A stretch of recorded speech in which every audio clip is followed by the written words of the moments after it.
प्रिय प्रतियोगी, मैत्री सूत्र की इस कक्षा में आपका बहुत बहुत स्वागत है। हम लोगों ने ये तैयार जो बोर्ड पर चीजें लिखी गई हैं,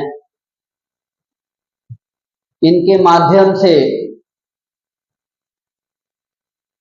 अध्याय को रिवीजन करना प्रारंभ किया है और बड़ी कम समय में हम लोग पूरे अध्याय को रिवीजन कर लिया करेंगे। इस कोशिश में एक रिवीजन का ये प्रयास है और उस रिवीजन को हम लोग देखेंगे। तो रिवीजन में हम लोग का टॉपिक है संविधान की उद्देशिका, संविधान की प्रस्तावना, और इस प्रस्तावना यानी कि प्रीएम्बल ऑफ कॉन्स्टिट्यूशन, इसमें हम जानने की कोशिश करेंगे हम लोग थोड़े में कि संविधान की प्रस्तावना क्या है। तो देखेंगे यहाँ लिखा हुआ है कि उद्देशिका क्या है। एक प्रश्न आपके दिमाग में आए तो उद्देशिका जनता की आकांक्षाएं हैं, क्योंकि जनता ने भारत का संविधान निर्मित किया था अपने प्रतिनिधियों द्वारा, संविधान निर्माण सभा द्वारा। तो उनकी आकांक्षाएं, संविधान निर्माण करने वाले लोगों के मुख्य आदर्श, संविधान के क्या लक्ष्य हैं, क्या नीतियां हैं, संविधान रचयिताओं के विचार और उच्च आदर्श क्या हैं, निर्माताओं के निर्माण के समय मूल्य क्या हैं, आकांक्षाएं क्या हैं, इन सारी बातों को मिला करके अगर देखें तो ये सारी चीजें हमें उद्देशिका में प्राप्त होती हैं। इसीलिए संविधान की उद्देशिका को संविधान निर्माताओं के विचारों को जानने की कुंजी कहा गया है। तो उद्देशिका क्या है? उद्देशिका संविधान निर्माताओं के विचारों को जानने की कुंजी है। उनके विचार हम जान लेंगे तो ये समझ में आ जाएगा कि आज के 75-80 साल पहले जब संविधान निर्माण की प्रक्रिया चल रही थी तो आखिर उनके सामने लक्ष्य क्या थे, उद्देश्य क्या थे, मूल्य क्या थे। इन बातों को जानने के बाद हमें संविधान का जो उद्देशिका है, जो प्रस्ताव है, उसको डॉक्यूमेंट के तौर पे अगर रिकॉर्ड के तौर पर देखा जाए तो पंडित जवाहरलाल नेहरू ने 13 दिसंबर 1946 को संविधान सभा में जो संविधान के लिए उद्देश्य प्रस्ताव प्रस्तुत किया, और वह उद्देश्य प्रस्ताव 22 जनवरी 1947 को संविधान सभा ने स्वीकृत कर दिया, अप्रूवल दे दिया। वही उद्देश्य प्रस्ताव आगे चल करके उद्देशिका के रूप में सामने आया, प्रीएम्बल प्रस्तावना के रूप में सामने आया। अगर संविधान के इस प्रस्तावना के उद्देशिका के स्रोत की बात करें, इसके स्रोत कहाँ हैं, तो स्रोत 2 देशों के संविधान में इसके स्रोत प्राप्त होते हैं। अगर भाषा की दृष्टिकोण से देखें तो उद्देशिका की भाषा हम भारत के लोग, उद्देशिका की भाषा ऑस्ट्रेलिया से ली गई है। तो उद्देशिका का विचार संयुक्त राज्य अमेरिका यूएसए के संविधान से लिया गया है। 42वें संविधान संशोधन की भी चर्चा करनी पड़ेगी, क्योंकि 42वां संविधान संशोधन 1976, इस संशोधन के द्वारा संविधान की उद्देशिका में संशोधन किया गया। और संशोधन करके 2 चीजें, एक समाजवादी और पंथनिरपेक्ष और एक अखंडता, 3 शब्दों को नया जोड़ा गया। इसे ठीक से देखते हैं तो पहले पैराग्राफ में, प्रथम पैराग्राफ में संशोधन किया गया और पहले पैराग्राफ में समाजवादी और पंथनिरपेक्ष, सोशलिस्ट और सेकुलर शब्द जोड़े गए। तो 6वें पैराग्राफ में, 6th पैराग्राफ में और अखंडता, इंटीग्रिटी शब्द जोड़ा गया। इस प्रकार आज जो उद्देशिका है, आज की उद्देशिका 1976 के 42वें संविधान संशोधन के बाद जो अद्यतन है वो उद्देशिका है, और 1976 के संशोधन के बाद की उद्देशिका को आज हम लोग अध्ययन करेंगे, रिवीजन करेंगे। सबसे पहले मैं संविधान की उद्देशिका को पढ़ता हूं। हम लोग संविधान की उद्देशिका को सबसे पहले पढ़ लें एक साथ, तो साथ हम लोग पढ़ेंगे। पढ़ते हैं। हम भारत के लोग भारत को एक संपूर्ण प्रभुत्व संपन्न समाजवादी पंथ निरपेक्ष लोकतंत्रात्मक गणराज्य बनाने के लिए तथा उसके समस्त नागरिकों को सामाजिक, आर्थिक और राजनीतिक न्याय, तो विचार, अभिव्यक्ति, विश्वास, धर्म और उपासना की स्वतंत्रता, प्रतिष्ठा और अवसर की समता प्राप्त कराने के लिए तथा उन सब में व्यक्ति की गरिमा और राष्ट्र की एकता और अखंडता सुनिश्चित कराने वाली बंधुता बढ़ाने के लिए दृढ़ संकल्प होकर अपनी इस संविधान सभा में आज दिनांक 26 नवंबर 1949 ईस्वी मिति मार्ग शीर्ष शुक्ल सप्तमी संवत 2006 विक्रमी को एतद द्वारा इस संविधान को अंगीकृत, अधिनियमित और आत्मार्पित करते हैं। फिर डबल इन्वर्टेड कामा बंद हो जाता है। ये हमारे संविधान की भाषा और संविधान की उद्देशिका है, जो संविधान पूरे संविधान की कुंजी है। इसे संविधान का दर्शन कहा जाता है। यानी हमारी उद्देशिका संविधान का प्रस्तावना, संविधान का दर्शन है, संविधान को समझने की चाबी है, संविधान को जानने का आधार है। इस आधार पर अब हम लोग एक एक करके सभी तथ्यों को, शब्दों को जानेंगे, समझेंगे और परीक्षा के दृष्टिकोण से तैयार करेंगे। रिवीजन के क्रम में अगला टॉपिक है कि जो संविधान की उद्देशिका है उसके बारे में ये स्पष्ट करना कि आखिर उद्देशिका संविधान का अंग है कि नहीं। तो आइए हम लोग एक प्रश्न हल करते हैं कि क्या उद्देशिका संविधान का अंग है। ये प्रश्न आपके लिए हल करना बहुत जरूरी है, क्योंकि इसी से हम उद्देशिका को ठीक से समझ पाएंगे। तो आइए इस प्रश्न का जवाब जानने के लिए हमें सुप्रीम कोर्ट, सर्वोच्च न्यायालय द्वारा दिए गए समय समय पर उसके मत या उसके निर्णय जानने होंगे। पहला केस हम लोग लेते हैं, पहला वाद पिनरी बेरूबारी 1960 का मामला। पिनरी बेरूबारी 1960 में सर्वोच्च न्यायालय ने जो अपना मत दिया, क्या दिया? तो पिनरी बेरूबारी में सर्वोच्च न्यायालय ने कहा कि उद्देशिका संविधान का प्रेरणा स्रोत तो है, लेकिन संविधान का अंग नहीं है।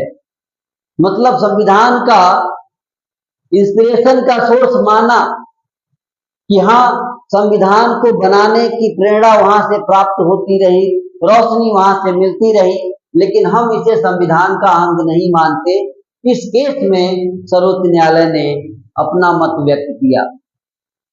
लेकिन अगली लाइन में सर्वोच्च न्यायालय ने यह भी कहा कि तदा जहां संविधान की भाषा संदिग्ध और अस्पष्ट है, कहा कि अगर संविधान की भाषा कहीं कहीं संदिग्ध है और स्पष्ट है तो वहां उद्देशिका संविधान निर्माताओं के आशय को समझने में सहायक है।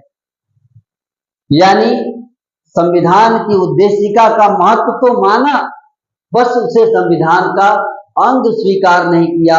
और ये बात कब की है? पिनरी बेरूबारी 1960 के मामले में। इसके बाद अगला मामला आया, वहां देखते हैं कि अतः उद्देशिका संविधान निर्माताओं के विचारों की कुंजी है। यानी अगर उद्देशिका ही अस्पष्ट और संदिग्ध चीजों को स्पष्ट करेगी, तो इसका मतलब क्या हुआ? इसका मतलब ये हुआ कि उद्देशिका ही वो चाबी है जिससे हम संविधान निर्माताओं के मन को पढ़ सकते हैं, उनके आशय, उनके विचार को समझ सकते हैं। इसी तरह वाद नंबर 2, केशवानंद भारती बनाम केरल राज्य 1973। वाद नंबर 2, इस केस में, केशवानंद भारती वाले केस में सर्वोच्च न्यायालय का जो मत है वो बिल्कुल बदल जाता है। सर्वोच्च न्यायालय ने पूर्व के निर्णय को पलट दिया। पिछला निर्णय क्या था? पिछला निर्णय था कि उद्देशिका संविधान का अंग नहीं है। इस बार क्या हुआ? उद्देशिका संविधान का एक भाग है।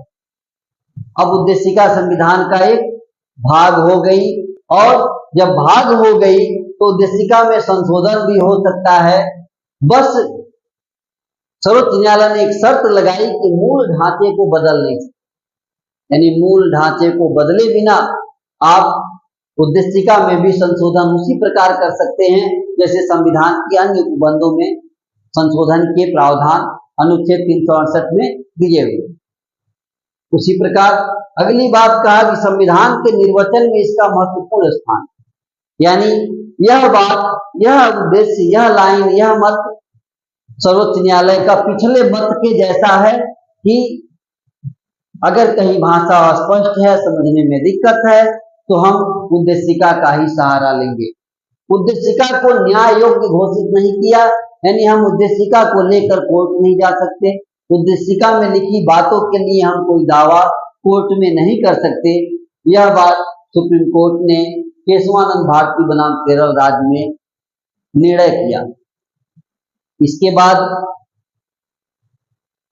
कुछ और भी ऐसे समय समय पर मामलों में न्यायमूर्ति लोगों के द्वारा, न्यायाधीशों के द्वारा कुछ टिप्पणियां, कुछ मत, कुछ विचार प्रस्तुत किए गए, जिसे हम लोग एक एक करके जान लें तो ये बेहतर होगा। तो न्यायमूर्ति रामास्वामी की बात कर लीजिए। न्यायमूर्ति रामास्वामी, एसआर मुंबई केस 1993, एसआर मुंबई मामला 1993 की बात है, जब रामास्वामी ने कहा कि प्रस्तावना संविधान का अंग है। संविधान का प्रजातांत्रिक स्वरूप, संघीय संरचना, राष्ट्रीय एकता और अखंडता, धर्मनिरपेक्षता, समाजवादी स्वरूप, सामाजिक न्याय और न्यायिक पुनरावलोकन, ये सारी चीजें भी इसकी मौलिक संरचना में शामिल हैं। यानी उद्देशिका को एक बहुत बड़ा स्वरूप प्रस्तुत किया और करीब करीब संविधान के मूल स्ट्रक्चर को ही इसमें समाहित कर दिया न्यायमूर्ति रामास्वामी ने। इसके बाद एक और मामला आया जिसमें गोलकनाथ बनाम पंजाब राज्य, ये मामला पहले का था। न्यायमूर्ति हिदायतुल्लाह ने इसके बारे में कहा कि उद्देशिका संविधान की मूल आत्मा है। ये बात आपको याद रखना है कि उद्देशिका को संविधान की मूल आत्मा न्यायमूर्ति हिदायतुल्लाह ने माना है। मूल आत्मा पर एक और प्रश्न बनता है डॉक्टर अंबेडकर के मामले में कि डॉक्टर अंबेडकर ने मूल आत्मा किसको कहा था। तो ध्यान रहे कि डॉक्टर अंबेडकर ने मूल आत्मा उद्देशिका को नहीं कहा था। डॉक्टर अंबेडकर ने मूल आत्मा संविधान के अनुच्छेद 32 को कहा था, जिसे हम संवैधानिक उपचारों के अधिकार के नाम से जानते हैं। तो रिवीजन की इस कड़ी में हम लोग पहुंचे हैं उद्देशिका की महत्वपूर्ण शब्दावली की तरफ। तो हम यहाँ पर महत्वपूर्ण शब्दावलियों को बात करेंगे, क्योंकि जब तक हम महत्वपूर्ण शब्दावली से परिचित नहीं होंगे तब तक संविधान की उद्देशिका को हम समझ नहीं पाएंगे, और जब तक उद्देशिका को नहीं समझ पाएंगे फिर संविधान को भी नहीं समझ पाएंगे। अतः हमें शब्दावलियों को जानना है। तो आइए फटाफट आगे बढ़ते हैं। पहली शब्दावली हम लोगों ने लिया है, हम भारत के लोग, we the people of India. ये प्रस्तावना की शुरुआत है। प्रस्तावना इन्हीं शब्दों के साथ प्रारंभ होती है, हम भारत के लोग, we the people of India. क्या मतलब है ऐसा लिखने का? तो उसका अभिप्राय जानते हैं कि संविधान का स्रोत भारत की जनता है। हम भारत के लोग जब कहा जाता है तो इसका मतलब ये है कि संविधान भारत की जनता बना रही है। हम भारत के लोग एक संकल्प ले रहे हैं कि हम भारत के लोग भारत को संपूर्ण प्रभुत्व संपन्न समाजवादी पंथनिरपेक्ष लोकतंत्रात्मक गणराज्य बनाने की जब बात की जाती है तो हम भारत के लोग से तात्पर्य संविधान का स्रोत भारत की जनता है। समस्त शक्तियों का केंद्र बिंदु भी भारत की जनता है, भारत के लोग हैं। प्रभुसत्ता भी भारत के लोगों में निहित है, भारत की जनता में निहित है। संविधान भारतीय जनता की इच्छा का परिणाम है, किसी विदेशी शक्ति की इच्छा का परिणाम नहीं। तो जब भी बात की जाएगी हम भारत के लोग, तो इसका मतलब ये सब होता है कि भारतीयों की इच्छा का परिणाम संविधान है। भारतीय संविधान की संपूर्ण शक्ति के स्रोत हैं, भारतीय संपूर्ण शक्ति के केंद्र हैं। भारत की जनता का ही रूप भारतीय संविधान में परिलक्षित होता है। इस प्रकार हम भारत के लोग से संबंधित एक महत्वपूर्ण तथ्य ये जाने नोट करके क्या है कि हम भारत के लोग ये जो लिखने का तरीका है, जो शब्दावली है, जो ढंग है, इसको संयुक्त राष्ट्र संघ के जो चार्टर में उद्देशिका जो निहित है, संयुक्त राष्ट्र संघ की उद्देशिका में इसी प्रकार लिखा हुआ है। कैसे? हम संयुक्त राष्ट्र संघ के लोग, we the people of, we the nation of United Nations Organization. तो हम संयुक्त राष्ट्र संघ के लोग इसी रूप में भारत के संविधान की सब उद्देशिका प्रारंभ होती है कि हम भारत के लोग। तो एक शब्दावली से आप परिचित हुए, हम भारत के लोग, इसका क्या मतलब हुआ। अब इस क्रम में हम लोग दूसरी शब्दावली लेंगे।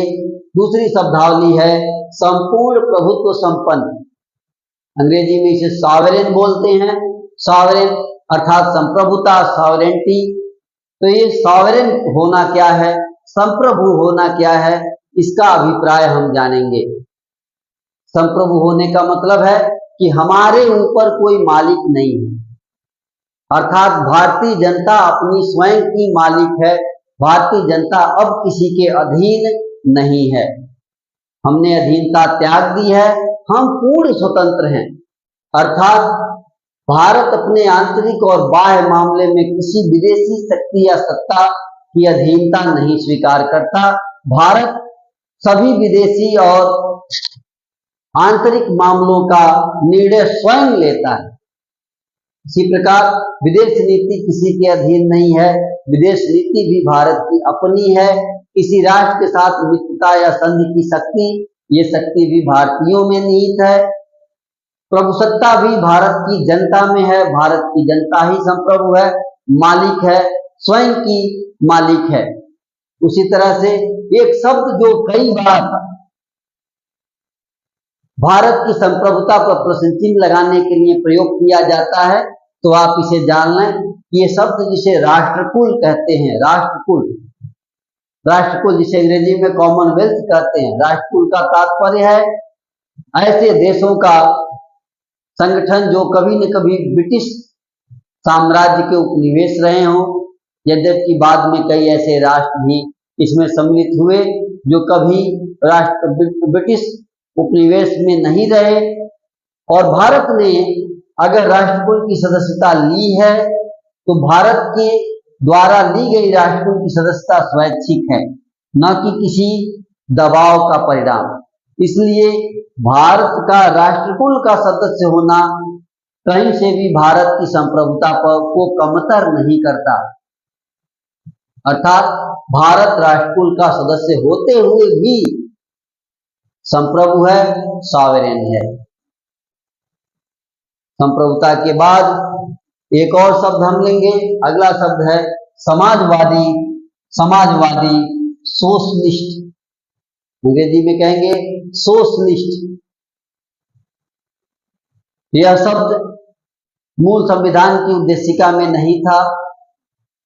42वें संविधान संशोधन 1976 में इसे जोड़ा गया। क्यों जोड़ा गया, इसका क्या अभिप्राय है, हमें इसे जान लेना है। तो समाजवादी होने का मतलब यह है कि भारत का जो समाजवाद है वो एक लोकतांत्रिक समाजवाद है। सबसे पहले समाजवादी का क्या मतलब है? समाजवाद का तात्पर्य संसाधन, देश के, राज्य के जो संसाधन होंगे, जो उत्पादन के साधन होंगे, उन साधनों पर सरकार का नियंत्रण होगा, लोकतांत्रिक सरकार का नियंत्रण होगा, जनता द्वारा चुनी गई सरकार का नियंत्रण होगा। इसी अभाव में संसाधन और उत्पादन की जो भी संसाधन है, साधन है, उन पर नियंत्रण सरकार का, किसी और का नहीं होगा।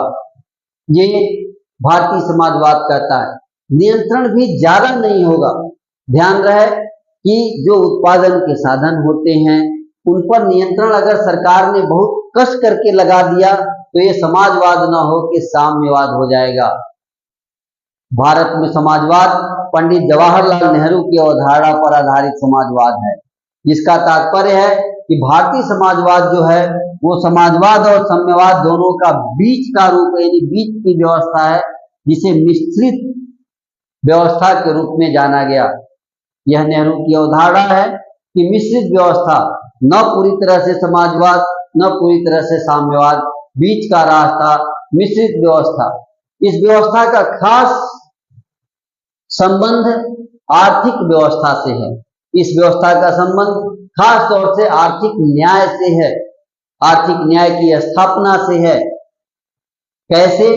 तो ये जो समाजवाद है इसको देखें, यहाँ है कि भौतिक संसाधन जो है उनका यथासंभव समानता के आधार पर वितरण किया जाएगा, अर्थात वितरण में समानता का भाव रखा जाएगा। धन का संकेंद्रण किसी खास व्यक्ति या व्यक्तियों के समूह के पास नहीं रहेगा, यानी कि जो धन होगा उसका वितरण समानता के आधार पर होना चाहिए। यही समाजवाद आर्थिक न्याय की अवधारणा को परिलक्षित करता है। अगर इसको संविधान के भीतर देखें, इस तरह की विचारधारा, आर्थिक न्याय की विचारधारा संविधान में कहाँ देखने को मिलती है, तो इसके लिए आपको संविधान के भाग 4 में चलना होगा, जहां अनुच्छेद 39, 39B और 39C, यहाँ पर आर्थिक न्याय की बात की जाती है, समाजवाद की बात की जाती है। तो अगर समाजवाद का दर्शन हमें करना है, समाजवाद देखना है, तो समाजवादी व्यवस्था जिस प्रकार उद्देशिका में है उसी प्रकार उसे देखने के लिए संविधान के खंड भाग 4 के खंड में चलना होगा और वहां पर अनुच्छेद 39, 39B, 39C पर बात करना होगा, तब जाकर के हम लोग आर्थिक न्याय देख पाएंगे। इसके पश्चात जो शब्दावली है उसको लेते हैं, चौथी शब्दावली है पंथ निरपेक्ष, सेक्युलर कहा जाता है। ये पंथ निरपेक्ष शब्द भी मूल उद्देशिका में नहीं था, मूल संविधान की उद्देशिका में नहीं था। इसे भी 42वें संविधान संशोधन 1976 में संविधान की उद्देशिका में शामिल किया गया। यहाँ पर इसका अभिप्राय भी जान लें कि पंथ निरपेक्ष का मतलब क्या है, संविधान की उद्देशिका में इसे क्यों रखा गया। तो पंथ निरपेक्ष का मतलब कि किसी धर्म विशेष को राजधर्म, किसी भी धर्म विशेष को राजधर्म के रूप में मान्यता प्रदान नहीं की जाएगी, यानी राज्य का कोई अपना धर्म नहीं होगा। राज्य सभी धर्मों को समान रूप से देखेगा, अर्थात सभी धर्मों के साथ तटस्थ होगा, समान दूरी होगी और समान निकटता का भाव होगा, तटस्थ व्यवहार करेगा, सभी धर्मों का समान संरक्षण करेगा।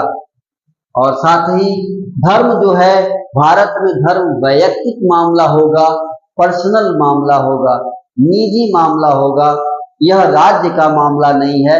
राज्य के लिए सभी नागरिक समान हैं, राज्य के लिए नागरिकों के साथ वो समानता का व्यवहार करेगा, राज्य के लिए सर्वधर्म समभाव की बात रहेगी, सभी धर्मों के साथ समान व्यवहार करेगा, बहुजन हिताय की बात करेगा, बहुजन सुखाय की बात करेगा। तो इस तरह से पंथ निरपेक्ष, ध्यान रहे कि हम जो शब्द धर्मनिरपेक्ष की बात करते हैं, रिलीजन की बात करते हैं, तो हमारे संविधान में धर्मनिरपेक्ष नहीं कहा गया है, संविधान में पंथ निरपेक्ष कहा गया है। तो जब भी बात करें पंथ निरपेक्ष शब्द की बात करें, धर्मनिरपेक्ष शब्द की बात बिल्कुल न करें। एक और शब्दावली जिसे लोकतंत्र, ये शब्द जो है लोकतंत्र, ये अपने आप में बड़ा सुखद भाव है।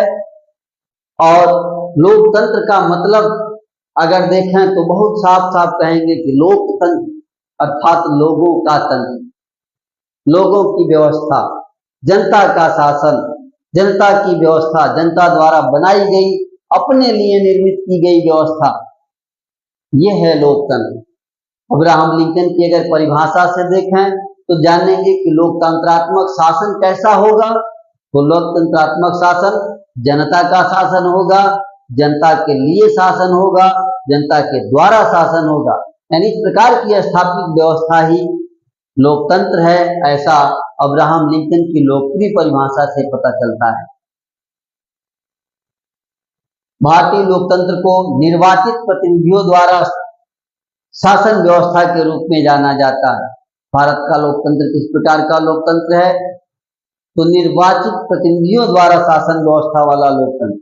हम अपने प्रतिनिधियों का निर्वाचन करते हैं, चुनाव करते हैं, इलेक्शन के माध्यम से हम अपने प्रतिनिधि चुनते हैं और वो प्रतिनिधि हमारे शासन व्यवस्था का संचालन करते हैं।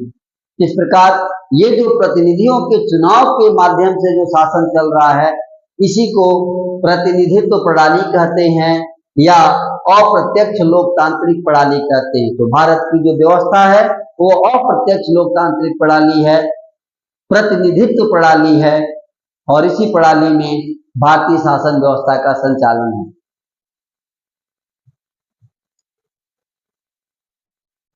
तो फर्स्ट रिवीजन के क्रम में अगला टॉपिक है, अगली शब्दावली है गणराज्य यानी कि रिपब्लिक।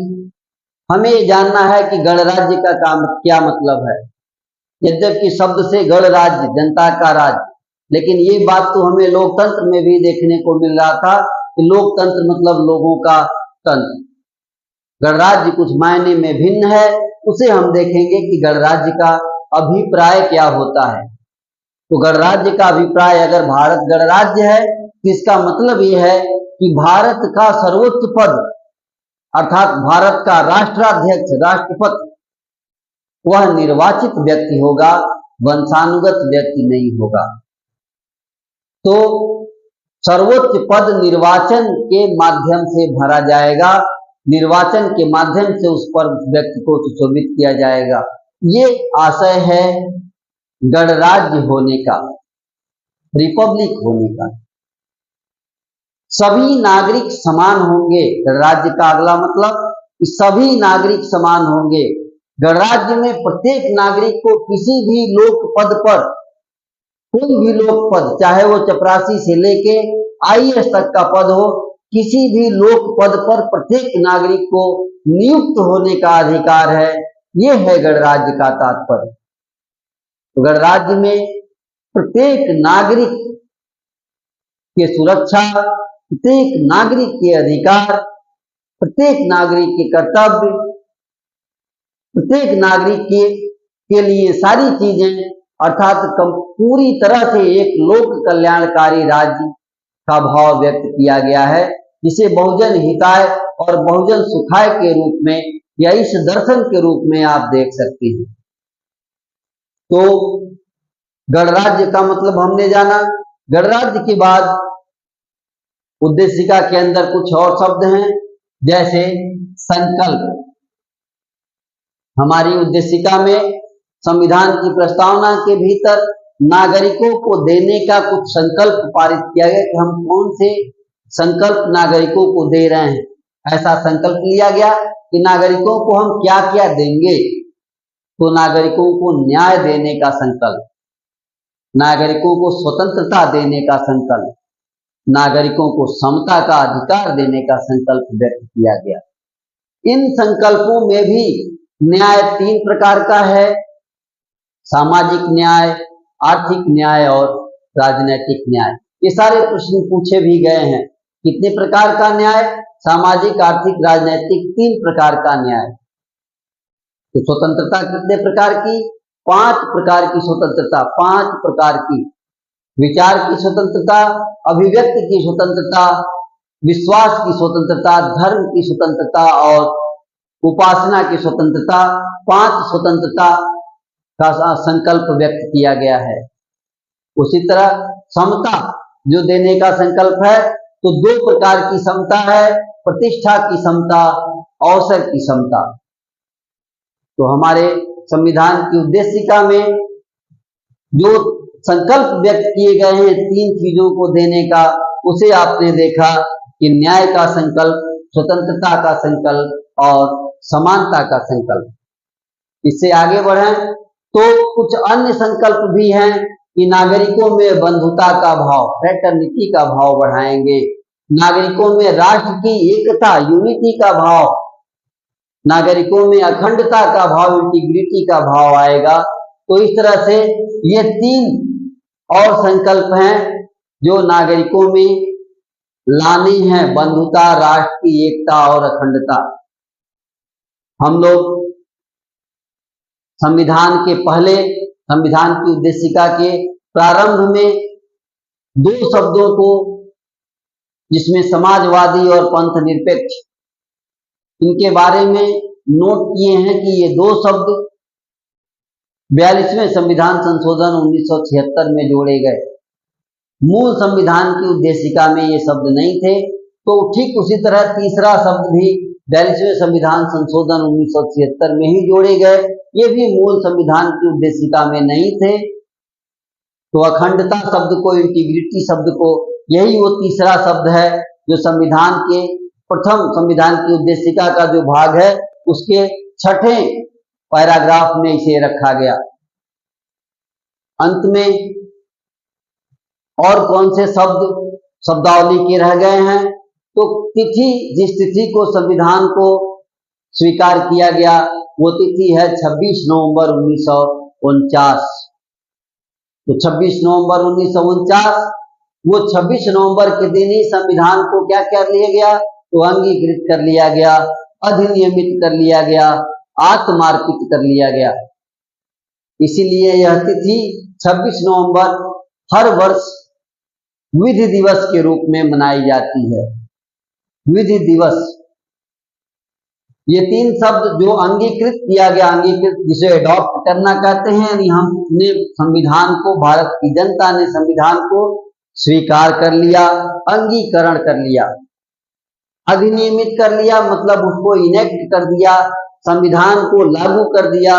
और आप जानेंगे कि 26 नवंबर 1949 के ही दिन संविधान के कई उपबंधों को लागू भी कर दिया गया था और अंततः आत्मार्पित किया गया। आत्मार्पित जिसे कहते हैं गिव टू आवरसेल्फ, स्वयं को समर्पित करना। जैसा कि हम जानते हैं कि संविधान का निर्माण भारत की जनता कर रही थी, हम भारत के लोग कर रहे थे। तो जब हम भारत के लोग संविधान बना रहे हैं तो संविधान बनाने के बाद हम किसको समर्पित करेंगे? स्वयं को समर्पित करेंगे। तो स्वयं को समर्पित करने को ही आत्मार्पित करना कहा जाएगा। और इस तरह से हम, भारत की जनता ने संविधान को आत्मार्पित कर लिया और इस तरह से संविधान की प्रस्तावना का अंतिम खंड भी पूरा होता है। अब ये उद्देशिका से संबंधित प्रश्न आपको हल करने में सुविधा होगी, ऐसा मेरा विश्वास है। अगली कक्षाओं में अब हम पुनः अगले अध्याय के साथ मिलेंगे। तब तक के लिए धन्यवाद।